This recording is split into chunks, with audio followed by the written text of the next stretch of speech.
Welcome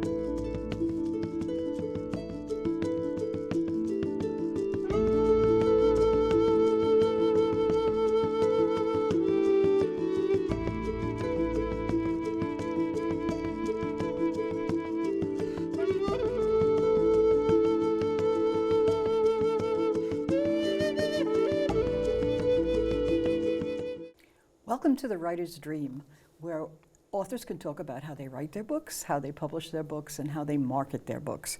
You can find us on YouTube. You'll have to actually search my name, Linda Maria Frank. I am the author of Annie Tillery Mysteries. Click on my picture, and about 150 videos will come up. If you are interested in reading or writing, we have some wonderful books. We have some wonderful local Long Island authors. And we also have some wonderful advice about writing, publishing, and marketing. We also have a Facebook page. If you wish to be on the show or you are interested in asking a question, please address that through our Facebook page, which is called The Writer's Dream. We are also aired here at LTVEH. Just go on their website and look for video on demand, look for The Writer's Dream, and you will find us. So today's guest is Angela Reich, and Angela Reich is the author of Shipwreck of Hope. And Angela and I have something in common, which we just found out right before she came on the show, and that was that both of us were, she is now, and I was in the past, a docent at the Lighthouse on Fire Island. And the thing that we have in common besides that is that it is a place of inspiration and mystery. So, Angela is also a PhD in literature, which really speaks to her writing and how she came about writing this wonderful book. So tell us about your book, Angela. Well, first, thank you for having me on the show. I really appreciate it. So Shipwreck of Hopes contains all of the human drama, the struggles, the successes, the disasters of our lives, and the hope that we have to hold in our hearts. The action sweeps the reader from the lonely Long Island shores across the Atlantic to war-torn Europe, and then back again on the ill-fated ship, the Elizabeth. So, and it's 19th century, yes? It's 1848, 1850. Mm-hmm. So the novel operates on several different levels. It operates on the emotional and psychological journey of the two main characters and their struggles as they have to reconcile their past with the landscapes, the political and social landscapes of the day, of the time period you just mentioned. So therefore, the reader finds himself on the streets of bloody Rome during the Italian Revolution of 1848. That was the political landscape of the time in Europe. The reader finds himself at the Fire Island Lighthouse during the social struggles we were having in this country to try to find money from Congress for so many different things, and in this case for a safety system for the shores of Long Island, which leads to New York Harbor. And then on the social level of the brave and so tough individuals who chose to live on a barrier island at that time. Mm-hmm. So all of these different operational levels are happening at the same time. So what happens ultimately is that all of this human drama comes together in a collision, literally, of the ship, the Elizabeth, during a wild storm that hits the shore on the deserted barrier island of Fire Island. I see. And what is the genre of this book? This is an historical fiction. Okay. And why did you choose historical fiction? Because personally, I don't like to read anything unless I'm learning something. I agree. Our time is that's right. The other thing we have. And our time is precious. Mm-hmm. And for me, it's an honor if you read my book. It's an honor because you're allowing me into your space. So I owe you truth and verity in action, in human drama, and in historical fact. So to me, if I'm going to spend all the time and energy to write, I want to write something that's worth your while to read. Oh, I agree wholly. I tried to put history and science in all of my books because I do believe that that's one of the things that writers can do, besides entertaining. Yes. besides entertaining. And that's the importance, and that's part of the learning that I did on my journey to get the PhD. We are a storytelling people. Mm-hmm. This is how we negotiate our world and ourselves. So it is the way the human creature operates. So if you think of the earliest stories, the Iliad, the Odyssey, the Aeneid, these are the ways that those cultures pass their stories on to the next generations. And each of those main characters dealt with their own personal ghosts and troubles within their political environments. Civilizations are defined by their stories. No question. And the other thing I learned in the research is the more things change, the more they stay the same. One of my favorite authors is Charles Dickens. Mm-hmm. And the reason why he's still my favorite author, or one of my favorites, is because all of the social issues that he brought to light in his novels still exist today. Right. And the human dramas surrounding them are exactly the same. Exactly. Yeah. It's fabulous, actually. Point. It's I love the knowledge of that. Yeah. I love the feeling of that. The continuity of the human condition. No question. We never get any better, do we? I'm sorry. Well, I don't want to go there, but I think that we do. Okay. Hope. See, again, hope. Okay. So give us some insight into your research, because you are a researcher, and a novel like this requires a great deal of research. And I'm sure you had some thrilling experiences, as I did doing my research. Yes, absolutely. So as a docent at the Fire Island Light, or at any place where you're a docent, you have to do your research and learn the history. And so I set about doing that, and that's where I found the story of the wreck of the Elizabeth. So a retired English teacher, a researcher, a lover of the beach and of the lighthouse and maritime history, it all came together in that one story. Mm-hmm. Who was aboard this ship but Margaret Fuller, a very famous American writer who was born in Boston and who was in Europe at the time and was aboard the ship Elizabeth when the ship hit the shore.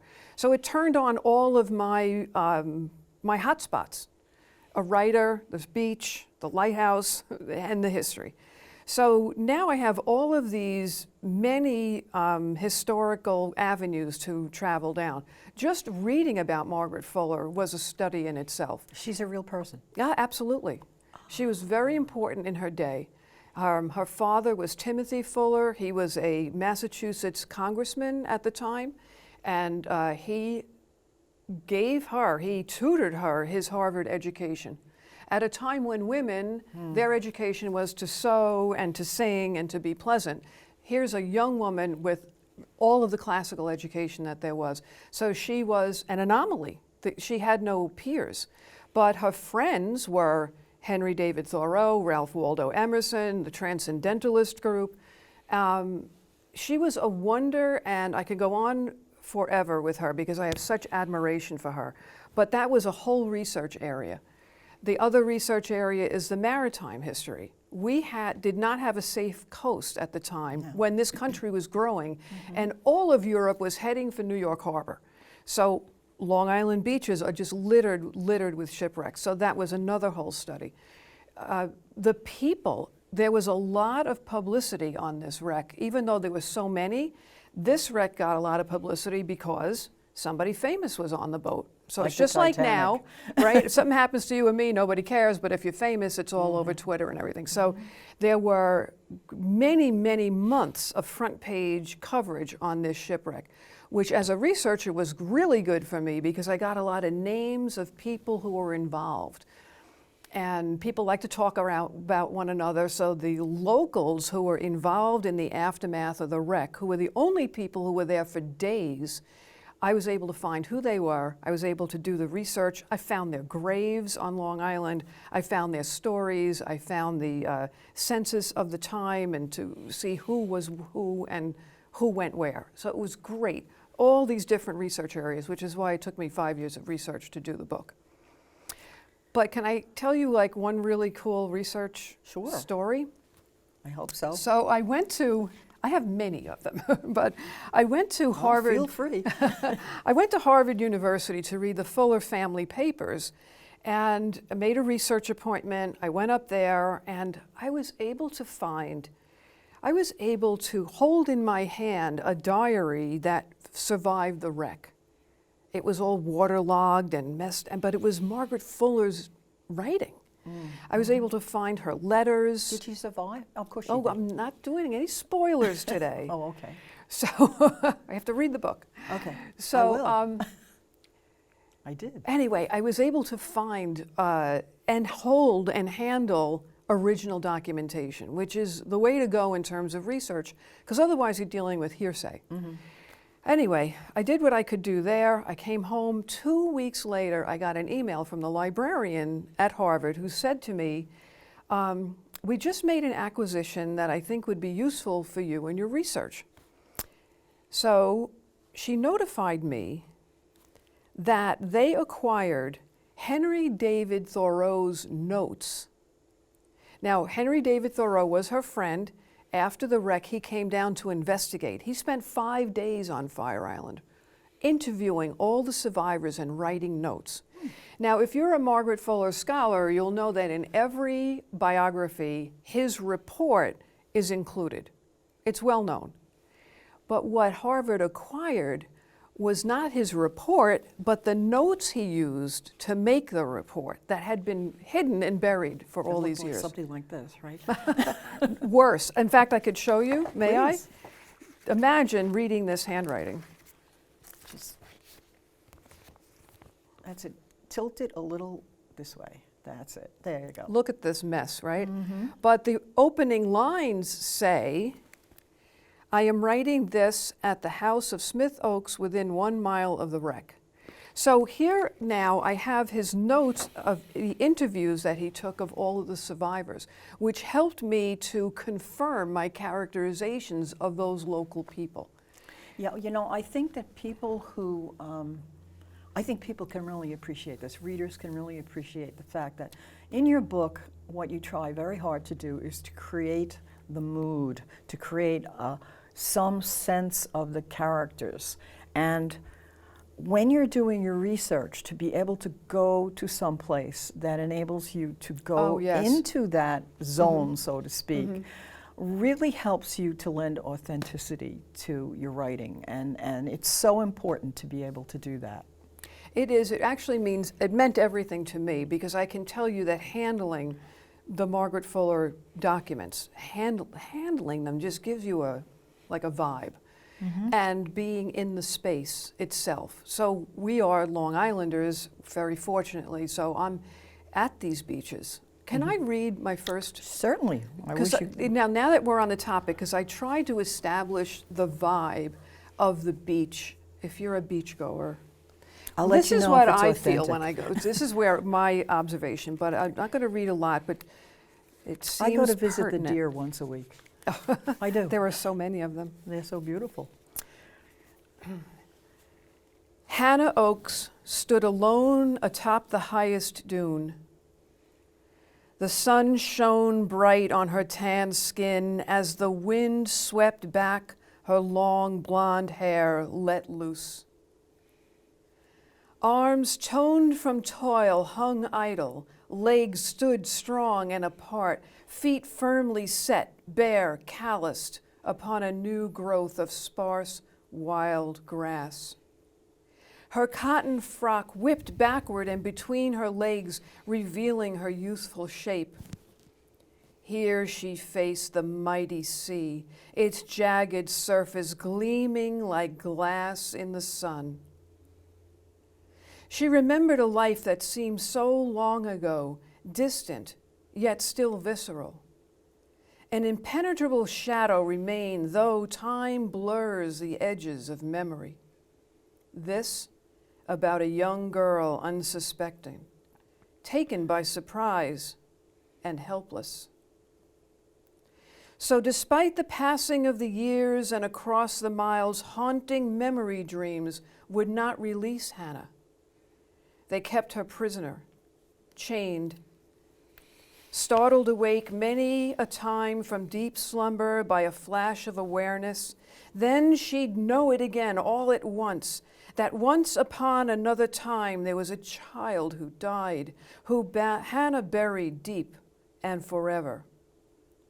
But here, atop this dune, she thought, I am away from that place.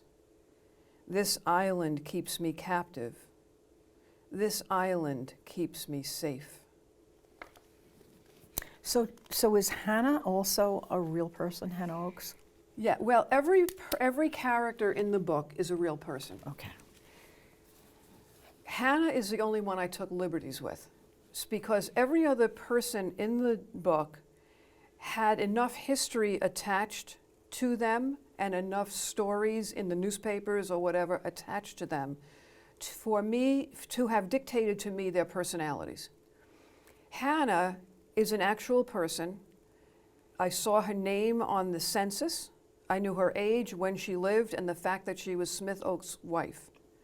However, I never saw another written word about her. There was nothing to tell me about her personality. So I took liberties with that character because she is the connection character among all of these disparate fields. So I had to make up her childhood and her background and her human drama because it's that connects all of the disparate pieces. Okay. So we've covered character, we've covered setting. What about plot? Would you like to say something about plot? It was really tough because I changed my mind a few times. I'm doing the research of Margaret Fuller, who ends up in Europe and involved in the Italian Revolution of 1848. There's another whole research chapter opened. What was going on over there? Who were the people involved? She was involved. Why was she involved? Who was she involved with? And that's a story in itself. Then I have the whole thing going on the beach with the lighthouse. And so how did I put this plot together? I was writing before I even knew the answer. And it occurred to me during the writing how to make the connection, the human connection. Because there's a physical connection, the ship hits the shore. Mm-hmm. But how do we make a novel and a story out of it? That was the puzzle to me. And I had to kind of just go on faith that I was going to find the way to knit it all together. Okay. So that's not a real answer, but it is the only and real answer. No, because you don't want to give away the end of the book, but I would like you to read your review. Oh, okay. I had a very nice review in the Fire Island News. And you have a story about how you got into the Fire Island News, yes? I do. Do you want me to talk about that? Sure. So here I am, a self-published author, and this is my first trip through this story, and I don't know what I'm doing, so I had to teach myself everything I could by reading online and all. Welcome to the club. Right. That's the only way to go. But I found that the key for me is an Instagram account. Instagram is fabulous. It's quick, it's easy. It connects you on a very easy level with so many different audiences. I'm on it every day. I don't spend all day on it. I give it a good half hour over my morning coffee, and I see who I can connect with and how I can, and I post a lot of things. Angela Reich Official, please go look me up and give me a like. So through Instagram, I was connected to, they contacted me, the Fire Island Tide, the Fire Island News, the List magazine, all these great local papers who are the go-to papers for what's good on Long Island and what's good on Fire Island. And that's how they found me. Mm-hmm. And I got wonderful articles in each of those magazines. So I have a review, a full book review. And that's from Rita Plush, yes? Rita Plush because Rita's been this. On the show. Oh, thank you, Rita. It was a fabulous review. Yeah, and she I does really a really appreciate nice it. review, Yeah. because she did one for me as well. And it's lengthy, so I'm not going to read the whole thing. I'll just read like the first and last paragraph. Okay. Author, educator, and researcher Angela Reich combines her love of history and the sea to bring readers the imagined Hannah Oakes of Fire Island and Margaret Fuller, prominent 19th century writer, into a work of historical fiction. Setting her story against the isolated beaches of Fire Island and by turns the streets of Rome, the author serves up a compelling tale of two very different women on opposite sides of the Atlantic who come together in a surprising and poignant way. She goes on to talk about the particulars, and I'm just going to go with the ending paragraph. A student of both history and human nature, Reich notably cites the townsmen who quickly profit from the wreck. She gives a little picture of the profiteering from the wreck. The local privateers are charged later on, its cargo of finery sold openly, brazenly on the streets. The imagery is rich as housewives appear in silks fit for aristocrats. A man never seen wearing one hat brags a pile of 6 upon his head. No spoilers here. I won't tell how it happens, but Hannah and Margaret's lives connect in the final chapters, as does the showdown between Hannah and Oakes. Shipwreck of Hope is a story that ties a revolution, a shipwreck, Long Island, and Italy, a nasty villain, and 2 women who have seemingly nothing in common into a well thought out and engagingly written first novel. Excellent. It's very lovely. Thank you, Yes. Rita Plush, and thank you, Fire Island News, and these other wonderful publications who helped to get me out, get the word out there. Okay, so now let's talk about writing, publishing, and marketing. Now, when did you know you were going to write a book? I pretty much have an idea of your journey, but when was that moment that you said, I'm going to write a book? I was about 6 years old, and I was lying on my bed in the summertime. It took you a long time to get I know. Reading Misty, you remember the Misty stories, the horse stories? I was really hooked on horses. No, I was already 40 years old. Sorry. But it really started when I was just a little kid. My mom was an avid reader. She just read and read and read. And I was a member of a very hectic and crazy household. But I remember my mom would sit down in the middle of the afternoon with a cup of coffee and a book. And she had these crazy reading glasses that were like bright green, tortoise shell. And she would have them on the end of her nose, and she'd be in the kitchen at the kitchen table, and I would be in the doorway peering at her going, she's so calm. She's so focused. And what are those green things on her face? And she just read and read and read and read, and that was an escape and a place to go to be your whole self. And I learned that from watching her. And then as a little kid, she would read to me like some of the things that she was reading, the O. Henry stories, The Last Leaf. She would read those stories to me. And then I developed my own love of reading. And then when I was reading on that day in Brooklyn on my bed, I said, how do all these words get into the right order so that I think I'm riding a horse down the beach? It was just like a miracle to me. So there was a long journey, a lot of stories I can tell you, which I can't tell you now, but we'll have to meet at the corner bar over martinis and I'll tell you the whole thing, but not right now.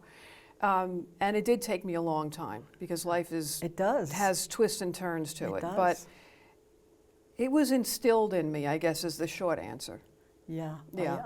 By my primary influencer, who was my mom. Yeah, I often just think of myself not so much as a writer, but as a storyteller. And then it makes it easy for me because then I'm just telling a story. I don't have to think about writing. Yeah, it's so intimidating. Anything new coming up? I have a sequel that I'm working on right now. It's going to pick up right where Shipwreck of Hope leaves off because there's a lot of very interesting after story. Well, you have so much research that why waste it? Yeah, right? but I'm still I'm researching now yet again because the story goes forward from there and there are more interesting Long Island families and events that take place that I have to make sure I have just right. The thing is, when you're writing the second book, you're still publicizing the first book, so the writing time is very precious now. Yes, I'm finding that myself. I'm finding it. I have 6 books, and I'm just overwhelmed by what has to be done. How did you publish? Did you self-publish? I did. Yeah, and you find out that you have to do everything yourself. Everything. And so it's just overwhelming. But I was also told that people who are not famous and get a traditional publisher, they have to do it all themselves. Yeah. Also. I mean, I have friends who did go through traditional publishing, and they are still very busy with the publicity and personal appearances.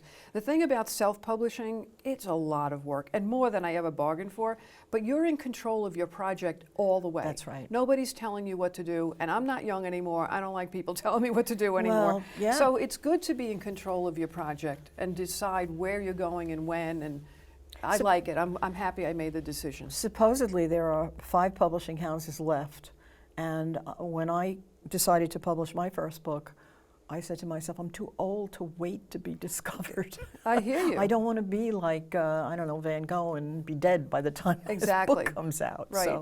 So that figured into it as well. So advice for somebody who comes to you and says, you know, I have an idea, I want to write a book. Any advice? I found this as a teacher, people tend to be intimidated by the notion of it, and it's all in their head, and they're editing before they write the thing.